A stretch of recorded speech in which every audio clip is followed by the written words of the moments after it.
It's another beautiful day and another wearable today, and today we've got some cool stuff. Our friend Marco, he got us some 3D printed items for the Moto 360. We're going to go through that. We're going to do a lot of other stuff. We're also going to talk about what's going to happen with Google Glass, the next stages, Apple, wearable tech for some of the musicians out there, and a whole bunch more. I think this is episode number 70 of Wearable Today. Hey everybody, Jeffrey Powers from Geekazine, Think Magazine, putting the geek. You've got Geekazine and of course Wearable Today, the main host, or well, co-host, main co-host, co-main host of Wearable Today. And of course you can find me at jeff@wearabletoday.com. And always to my left, he's really to my left right here, and his name is Birdie and Luke Wallace. I believe I get top billing, but yeah, my name is Luke Wallace. You can find me at Luke Luca on Twitter, or luke@wearabletoday.com, or on Google Plus at plus Luke Wallace. All right, there you go. All right, well let's get straight into going with news. So let's do our big news, little arms. Ooh, wow, that just went through my headset like no tomorrow. You're welcome. All right, let's start. Let's start here. Oh, I'm up first. Okay, so You're always up first. Yeah, I know. I'm sorry. That roar takes a lot out of me. So if you're expecting to see the newest version of Google Glass pretty soon, don't hold your breath. So the New York Times talked with people with inside knowledge, some insiders, and they say that Tony Fadell will not be showing anything until it's ready. Fadell is most well known for designing the Nest thermostat, which was acquired by Google in January of 2014. So to read the summary, you can head over to Fandroid.com, or you can click through to the New York Times article for an interesting look at the drama behind Google Glass. All right, next up. If people are concerned about recording you nowadays, well, just wait until the wearable actually becomes completely invisible to see. Gartner is expecting by 2017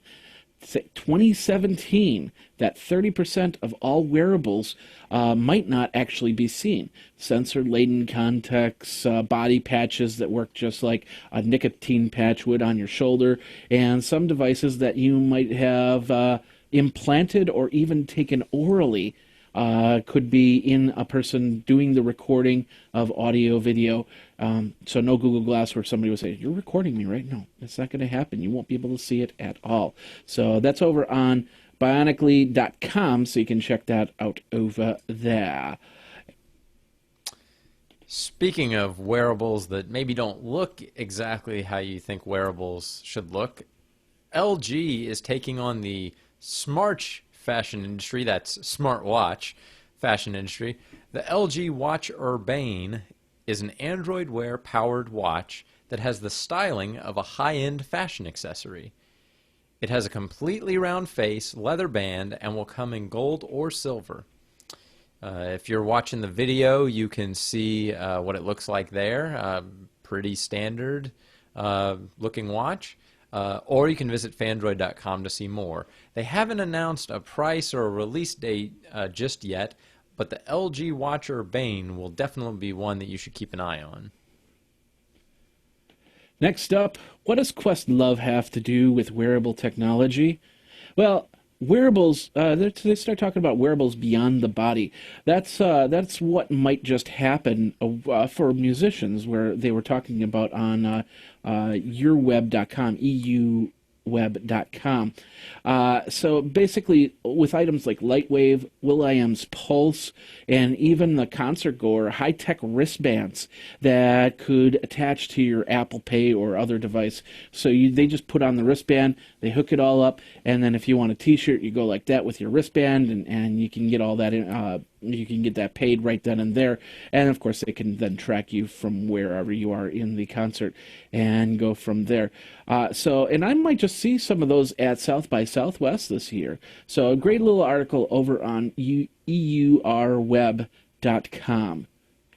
And then finally, I'll take this last one, Luke, here, because I wrote it up, Yeah. if you don't mind. No, go ahead. Okay, perfect. Okay, so we've of course South by Southwest is growing with their wearable presence. Last year, I saw the Atlas wearable among many other wearable tech items.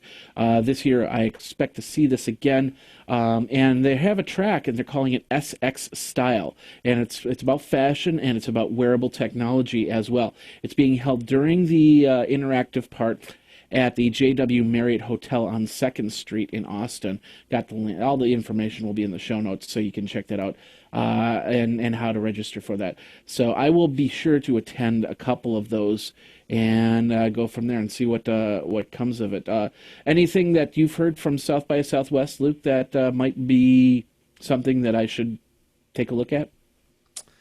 No, I can't say that I have. We haven't been focused on South by Southwest. Usually some interesting stuff comes out of there, but no, nothing I'm aware of with inside information or anything. Okay. Sorry.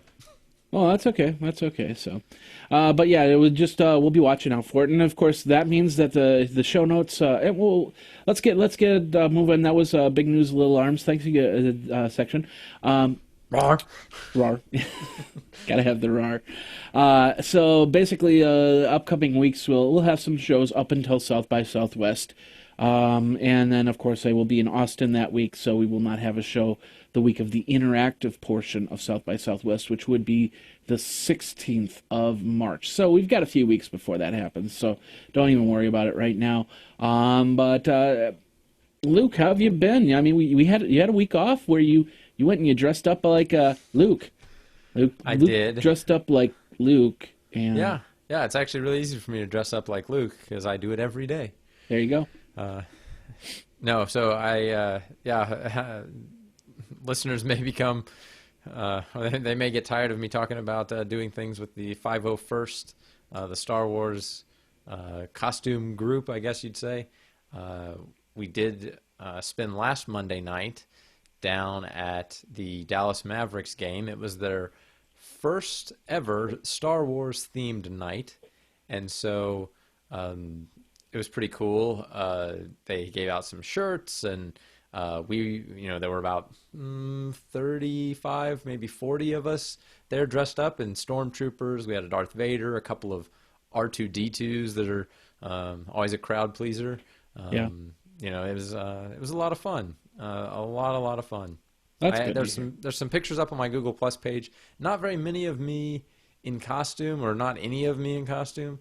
They're mostly pictures from kind of before and after we were done with going around seeing the crowd. But a lot of fun. Well, that's cool, and it's cool that you've got this other hobby going on. Did you watch the basketball game at all? So we were only supposed to be dressed up through halftime. Basically, they needed to bus us back over to where we all met and get our stuff packed up. And so we did all that during the third quarter. And then so for the basically the fourth quarter, we were kind of free to do whatever, and they actually let us go up to the press box area and watch the game from there. So that was kind of cool, seeing it from way, it's up high, but it's got a very good view. Kind of sticking out over the crowd. So did you get to meet Mark Cuban? I did not. He did not come see the Star Wars group, as far as I know. Now we did get to go into the stadium and do some stuff in there, but I think he was down courtside, watching his team play. So but yeah, it was a lot of fun. We spent a lot of time hanging out with the drummers. They have this whole drumming section, so I think that you would have gotten a kick out of that, of these guys that they basically have all these different drum beats and stuff that they play when different things happen, and they were very, very excited to see Star Wars characters up there hanging out with them. So it was it's always kind of surprising who you meet. There were, kids and adults that were just so excited to see Star Wars characters. And like I said, R2-D2 is they can drive them around and show them to people, and pretty advanced remote control toys they have that these guys have made. The drums section, did they do any cadences that would be Star Wars theme? And you could actually probably, it depends on what type of drums they have, but you could kind of tell if they if they did it dun dun dun dun dun dun Yeah, dun, like that. not that I was in there for, but I wasn't in there the whole time either. So they Okay. definitely did a lot of Star Wars themed things during the night. Lots of yeah, like you said, kind of playing different clips, audio clips and stuff, kind of the different themes and stuff. So a real neat experience, and so pretty cool. I suppose if the Mavericks have a play that's booed upon, maybe they'd have a video come up of Darth Vader going, "I find your lack of fandom disturbing," or something like that. Yeah, yeah.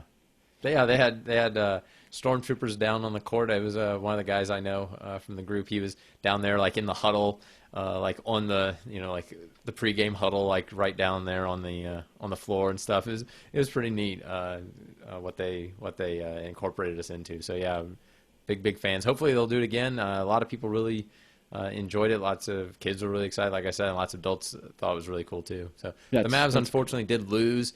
So I checked Twitter, and there were several people saying, Star Wars night is no good. The Mavs lost. We can never do it again. Do not do Star Wars night because the Mavs will lose. And it was like, well, I don't know if that was exactly it. It may have been that they injured two of their starters in the first 5 minutes of the game and they were out. But, or it was Star Wars night, whatever you want to blame. It's like, okay.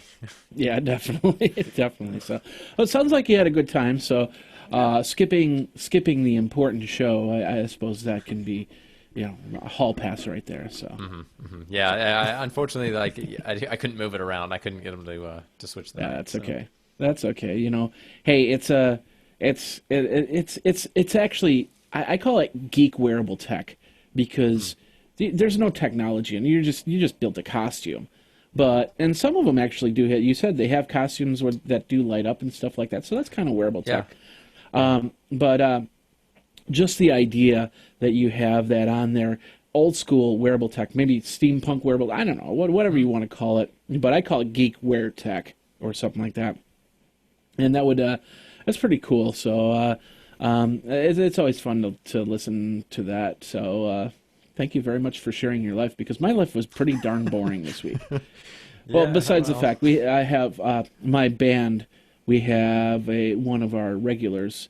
He found out that he has a type of cancer called Sans cancer, and so we did a benefit for him on yesterday, and had a lot of fun with that. It has nothing to do with wearable tech, but it was just we were raising money to help him because he's got to go through this specialist to get this cancer looked at and possibly removed. It's like imagine looking at the sand and there's like coins all over the place, and you've got to do like like the game Operation where you pull the bone out and pull this. You're basically doing that with the bits of cancer. You're pulling that out piece by piece by piece. So it's not an easy operation from what I understand, and there's only a few people that are specialized in this. But the good news is one of those people is up here in my hometown, which is what hometown is that, Luke? Madison, Wisconsin. That's correct, Madison, Wisconsin. So they're going to do consultations and see what happens. But it was a great time. I think we raised something like $6,000 for him, and the band played, and it was awesome. So great time. Like I said, nothing to do with wearable tech. But Joe, I hope you're probably not watching or listening. You don't even know what this show is. So, but get better soon. Simple as that. Yeah. So. All right, let's move on. Let's get on to our next segment. And our next segment, of course, is called the Apple Watch. And I don't have that queued up yet. Let's... Where's my mouse? There we are. All right, here we go. Okay, so Tim Cook spoke at the Goldman Sachs Conference about Apple Watch. Yeah, a lot of speculation, and he answered a lot of questions about Apple Watch and how it might look different.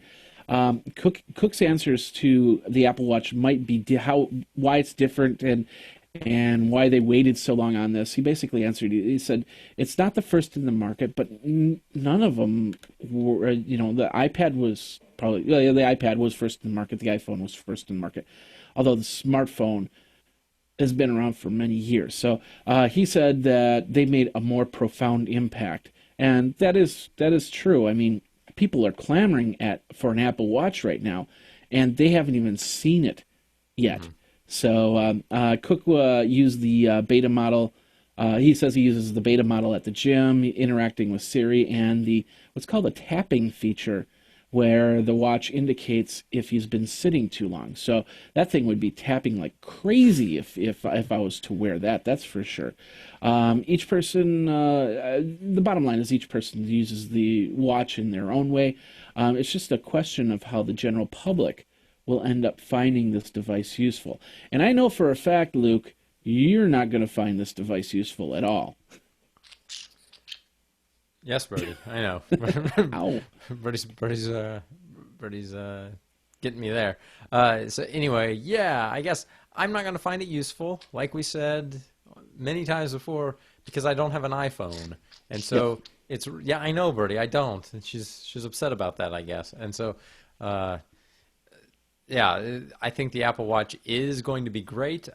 We showed off another Android Wear smartwatch during Big News Little Arms, and we were able to, and you can see there's a lot of different Android Wear devices.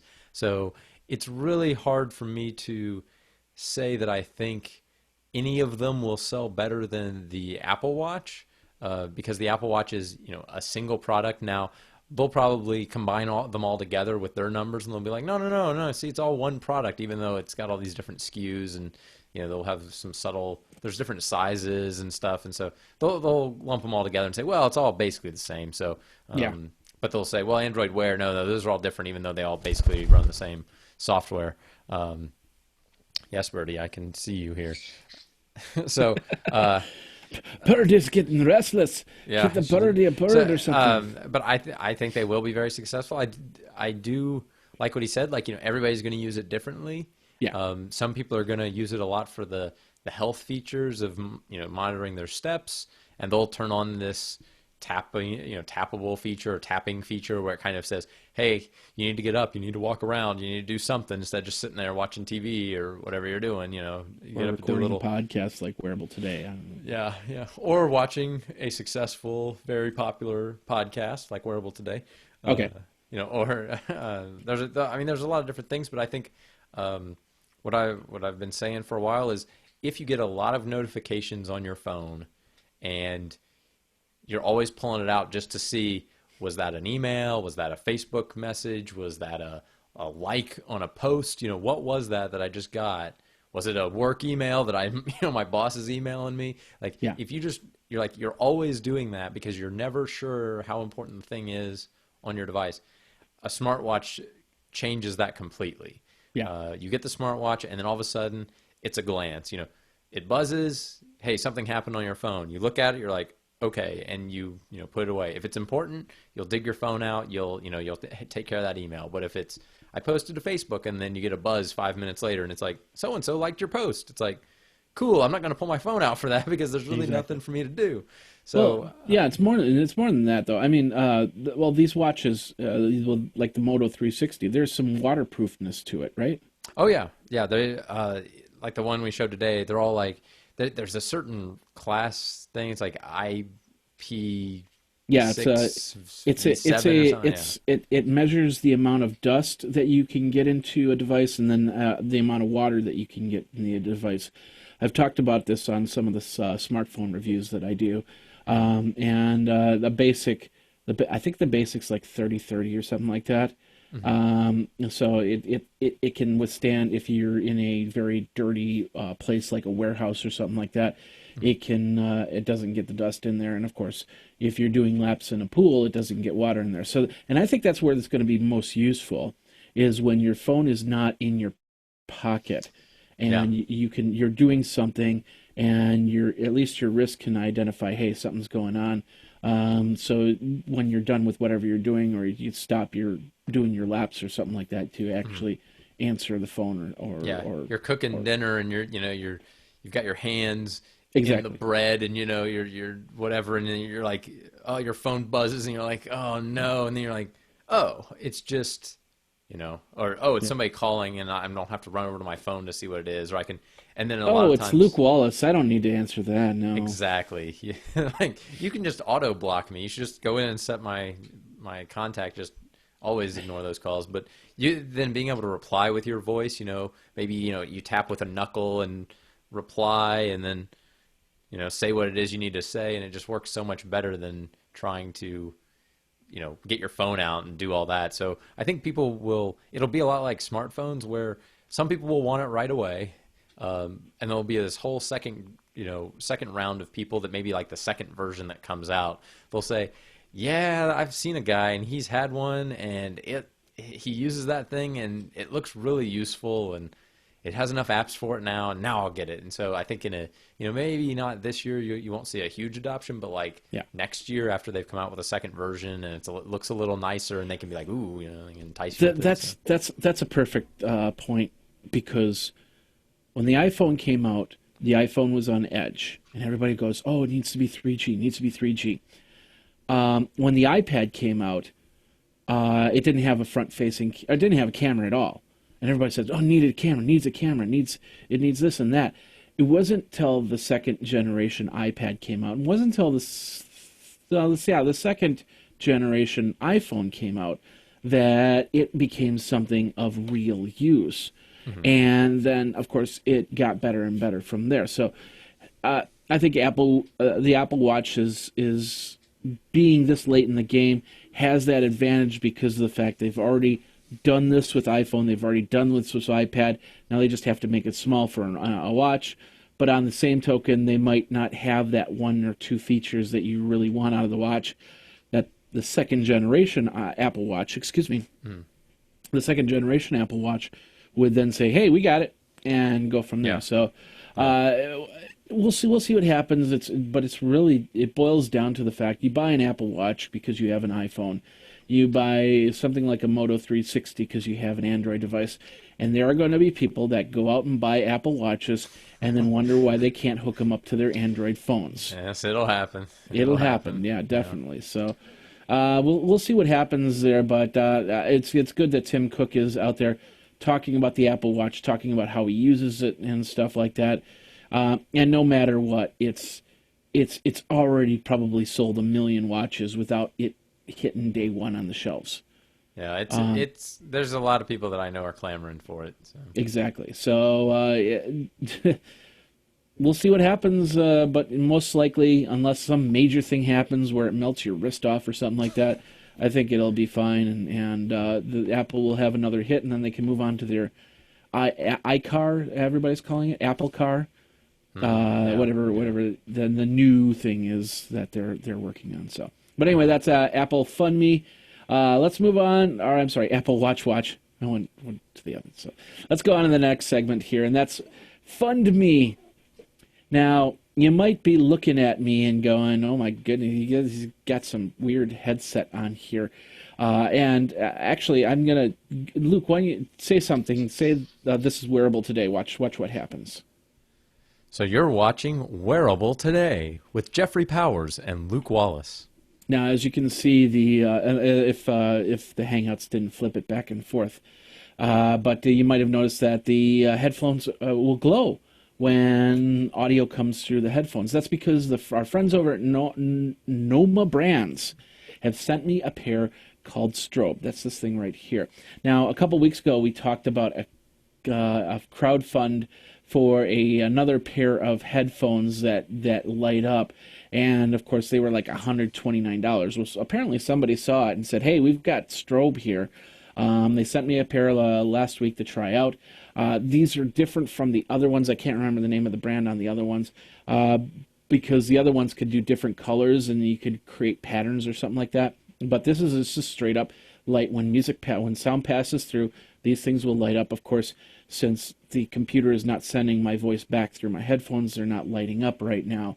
But they're running on Indiegogo campaign, and of course you can see that here for the Strobe. You can see your music. It's $39, and it's 50%. That's 50% off the actual real price, which is $80. And as you can see, they've got 22 days left, and they've hit 5% of their goal.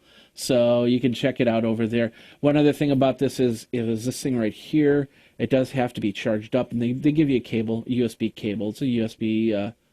Can't remember. the micro or the mini. It's the one that has the rounded corners, that most of your smartphones charge on, to charge it up because there's a little battery in here. One other thing that I noticed is it works perfect on the smartphone and the tablet where there's a 3-pole hookup, but when I plugged it into my MacBook Pro, I'm getting some weird compression issues or something. Like somebody's actually taking a balloon and rubbing it when Luke starts to talk. And I checked with Luke; he doesn't have any balloons in his place. So, or do you? No, no balloons. Yeah, I think it's really neat. The price point's a whole lot better. I know they say it's 50% off, but if they could do it at $39, that's just kind of the standard price. I think that would, that's not too bad. Like that, Yeah. That's not a super cheap pair of headphones, but that's also pretty cool for $39. That's definitely more that impulse buy or, Yeah. kind of a little stocking stuffer type.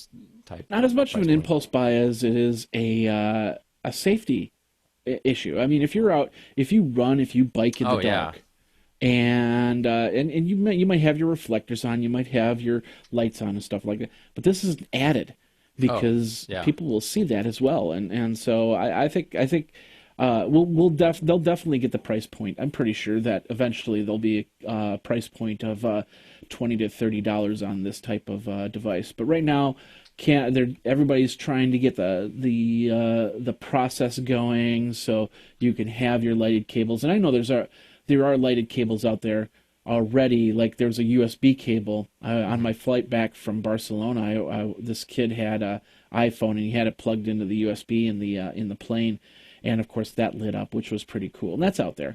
So and there are some that are just straight up light cables. So you plug it in and it lights up. That's it.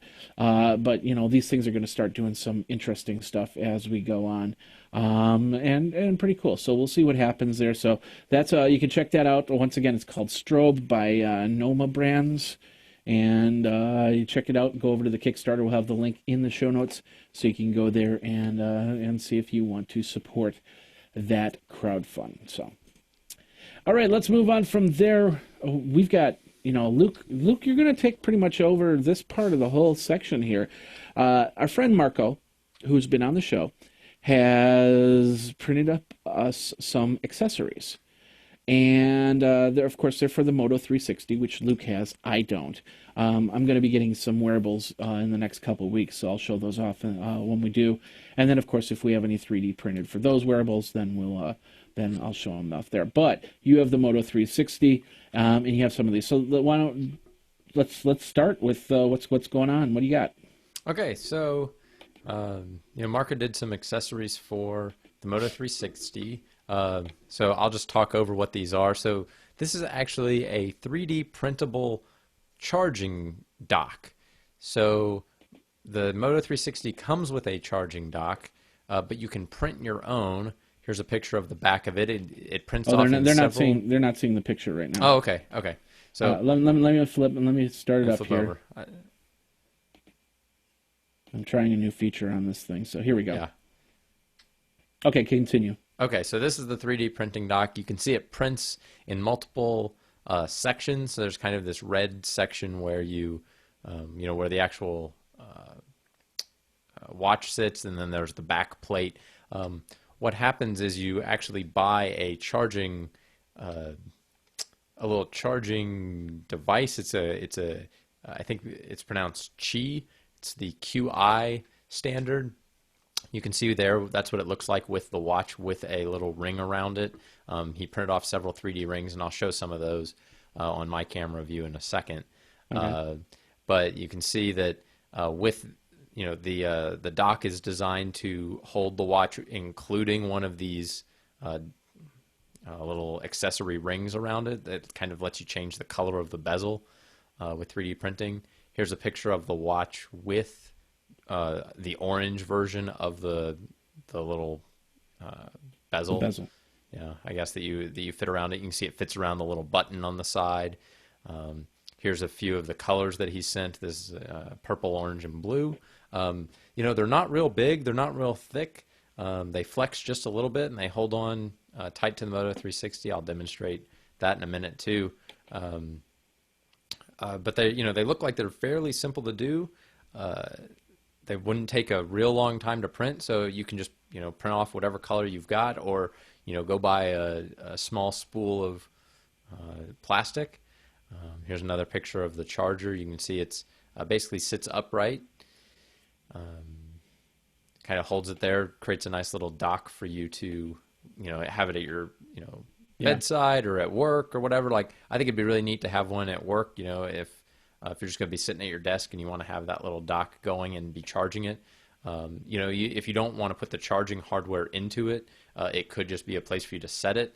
But if you put the charging hardware in, then it'll actually charge the device through there. So I don't know if you want to switch over to the video and I can kind of demonstrate how these work.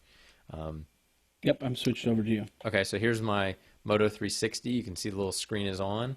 And then here is the little ring. You can see it's got some little notches on it.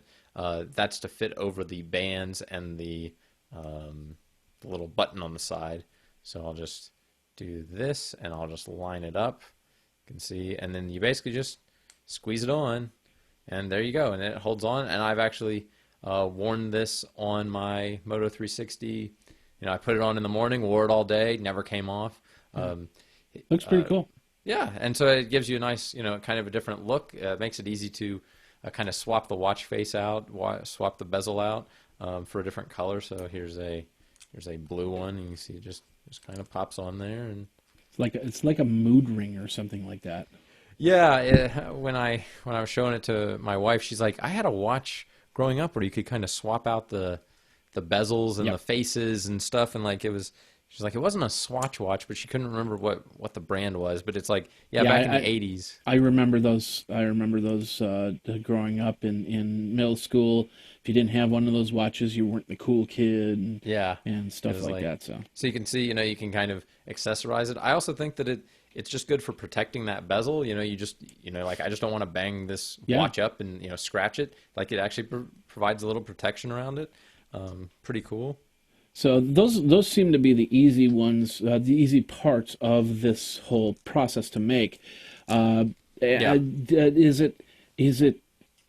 Did he say what type of 3D printer they used? Is it rough around the edges? Is it a smooth finish? Does it feel like it's going to break in your hands or anything like that? So, they're not real sturdy. I can squeeze them and they have a little bit of give to them because they're thin. It looks like they're about 2 layers of plastic going around, but they're real smooth on the inside because it actually can print in a circle. So it's not like it's printing up and down all around the edges, forming like a rough interior. So it's actually really, really smooth. I think they get printed, this way, where they're basically the part that you would see is the bottom. And so the bottom of a 3D print is always really, really smooth because that's that's right on the printing surface. Yeah. And so it's actually a very, very smooth finish. So it's not rough at all on any of the edges. So it's a really nice design. Yeah. And then yeah, I was going to say, so the base, that's got to be the harder part, especially if you're putting in this the charging, the universal charger part to it, because there's got to be, I guess it would be a part where you would stop and then you'd put the charger in, you'd let it finish up the 3D print or something like that. So, he's going to have all these up, I believe, on Thingiverse, but it's actually just printed in several different pieces. It looks like it may be 1, 2, 3, 4, 5 pieces. He printed the front in red on this one and sent it to me. How it works is he actually sent me an extra set of the charging hardware. So this is actually a key or a Qi charger. I'll pop it out of this. Oops, and drop it. Nice going. Out of this little package, yeah. So the idea is, it may be hard to see there. So it basically has a micro USB female connection. Just a little bit. There you go. So it has a micro USB female connection on this end, and then this is the actual charging hardware. So this is a wireless charger. So any sort of wireless charging device, and there are lots of Android phones. My Nexus 4 from 2012 actually has wireless charging in it. It's magical that way, and it uses the same standard. And then the Moto 360 is basically wireless charging. So when it gets near that, that charging dock, it starts transferring the power and it, using whatever the standard is. So what he did is he designed this base to be in several parts so that you can fit the charging hardware in there and then just glue it together. He just said he used some sort of, I forget the name of the glue, but like a super glue like or something like that. Or something. Yeah. This is as long as you don't get it on. Well, no, I suppose you could get it on the Qi charger, and go. It probably wouldn't hurt it to get a little bit on there, and it just fits in there. I've tried it out, charged my, plug it in, so it's nice. It's micro USB, just like the charger that the Moto 360 comes with. So you could, or any micro USB charger, any USB charger, you could put this in your car. You could adjust the mount and you could somehow put this in your car, so you'd have a way to charge it there. Really, really pretty neat. I think that this wireless key or Qi charger is just kind of interesting on its own, because that opens up a lot of possibilities. You can kind of build whatever charging base you want. Just to demonstrate, let me put this all together so you can see how it works. So here is the watch with the little plate, and it just fits in there the same way it would on the, it just kind of slides in there to the base station, and then it holds it actually pretty snug. That's cool. So it's not going to fall out. In all reality, if they redid the red plate to more of a snappable plate, then you could turn around and you could not only have it for the Moto 360, but then you could take the plate off, put in a different plate, and then have your Nexus 4 charge or my Nexus 5 charge, or another wireless charge option on there. Yeah, so you could definitely take off this kind of this circular ring that holds the thing, and that holds the watch, and you could just put a little ridge across the bottom, so you could just set your phone in there. Yeah. And it would just probably line up enough with the charger to charge it.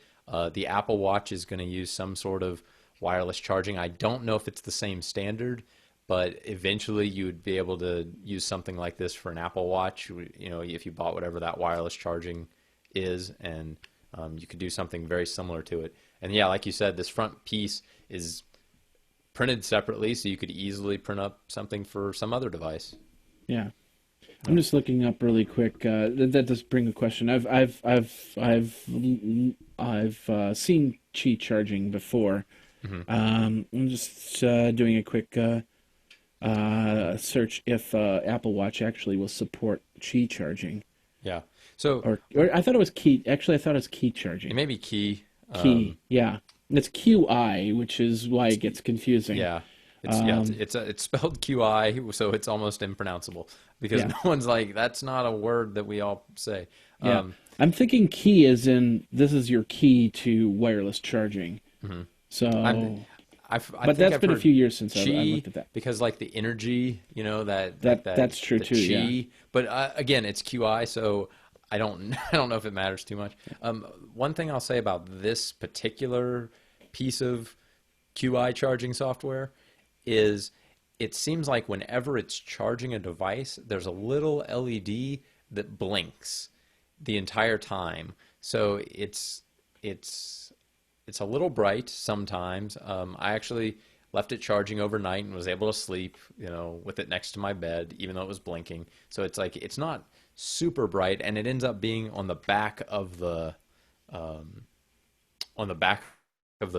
dock when you put this in there. So it's not horrible, but I would say, look through the specs of any sort of hardware that you buy and see if it's, see what its behavior is when it's charging, because it could be annoying depending on, where it's placed and, what you're planning on using it for. Yeah, my phone buzzes all night anyway, so I think it just gets annoying no matter what. But yeah, really, I saw really a couple articles about the Qi charging and Apple Watch, but no definites on that. So it probably will. It probably will, but I don't know. The funny thing though is I actually stopped at a St. Vincent's last week, and I saw on the shelves in their electronics area a couple power mats. Oh yeah, there. yeah, So that technology is gone. So yeah. Yeah. I know. Google and Android, it seems like, have pretty much standardized on this QI charging standard. There have been a few competing ones, and it seems like this is the one that at least Android's settled on. Now, maybe Apple will do something proprietary like they've done before, and yeah. come up with something. We'll see. We'll see. But the dock would basically be the same. The 3D printed part could basically be the same for any sort of watch. And like you said, Marco or someone else could design kind of a different little cover plate that would fit in that same area. And I'm guessing if it is a different type of charging plate. By the way, I did look it up. It's Qi. You are right. Qi. Okay. I suppose if it's a very similar charging type system, where with what Apple has, then maybe you could take that same process, put the Apple charger in there, and then 3D print an Apple charger. But we won't know until it comes out. So this is all speculation right now. So nothing for sure. So how long have you been now using this charger to charge your Moto? I've had it about a week. Seems to work, like I said, just fine, except for just that one kind of little annoyance with the light. One thing that I really like about the Moto 360 is when you dock it like that, it actually dims the screen and it turns the whole face sideways and shows you the current time with the with a charging indicator going around it. So it pretty much knows that when it's when it's on a dock, charging, that it's probably sideways, and you probably are interested in, the charging percentage. And so, I set it down, and it's like, yep, 71% or whatever it is, and here's the time, and it's just really nice. That's cool. Well, Marco, thank you very much for getting this stuff to Luke here.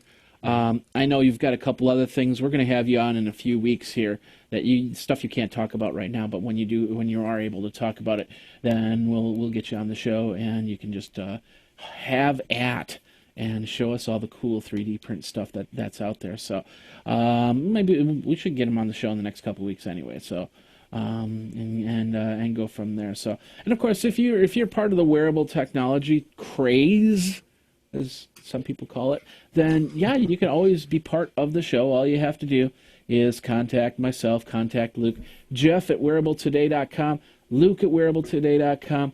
My Twitter's Geekazine, his Twitter's Luke Luca, Birdie's Twitter's non-existent. Still? Haven't made it. But there is Birdie at wearabletoday.com. That's the important thing. So correct. Thanks to Marco. We're kind of building a really cool group of people that are helping us with the wearable technology and learning a little bit more as we go every single week. So feel free to join the crowd and go over to wearabletoday.com. Oh, by the way, I almost forgot, his website is obsessivelygeek.com. Don't put it. You got to put it in the www first.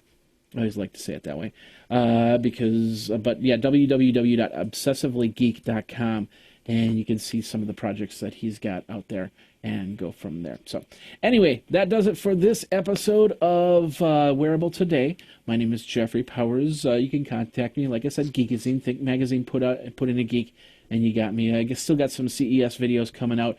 And, of course, going to South by Southwest, making the plans for that. If you want to be a major sponsor on that, or a minor sponsor, or a mini sponsor, or a super sponsor, or a sponsor, just contact me, and we'll work out arrangements and go from there. Luke, where do people find you, get to you, and Birdie? You can find me on the internet. Look up Luke Luca on Twitter, or Luke at wearabletoday.com, or on Google Plus at plus Luke Wallace. That's google.com/plus, the plus sign, Luke Wallace. And biglettershirts.com. Oh, yeah, and biglettershirt.com for all your big letter shirt needs. Yes. Use coupon code Twig, I think I still have that one set up. TWIGG for This Week in Google Glass, and get 10% off any order. Yeah, there you go. Okay. All right. Well, that does it for this episode of Wearable Today. Like I said, if you have any questions, if you have any comments, if you want to be part of the show, let us know, and we'll get you on in future episodes. We've got shows lined up for the next few weeks before the big South by Southwest.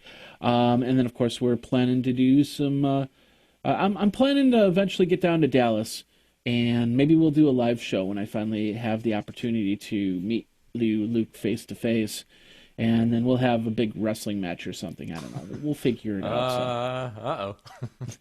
I'll bring my Chewbacca outfit. I don't have a Chewbacca outfit. I'm going to have to make a Chewbacca outfit now. But I'll bring it. Those can be quite involved, actually. Well, yeah. those are a lot of work. I've met a couple of guys, yeah. Maybe I'll just have a Chewbacca head. Okay, I won't have a Chewbacca head. So I'll just go down and drink beer or something. I don't know. Let's see. So, anyway, thanks a lot for watching. Thanks a lot for listening. We will be back next Monday, with another episode of This Week in Google. I did it again. Messed you up.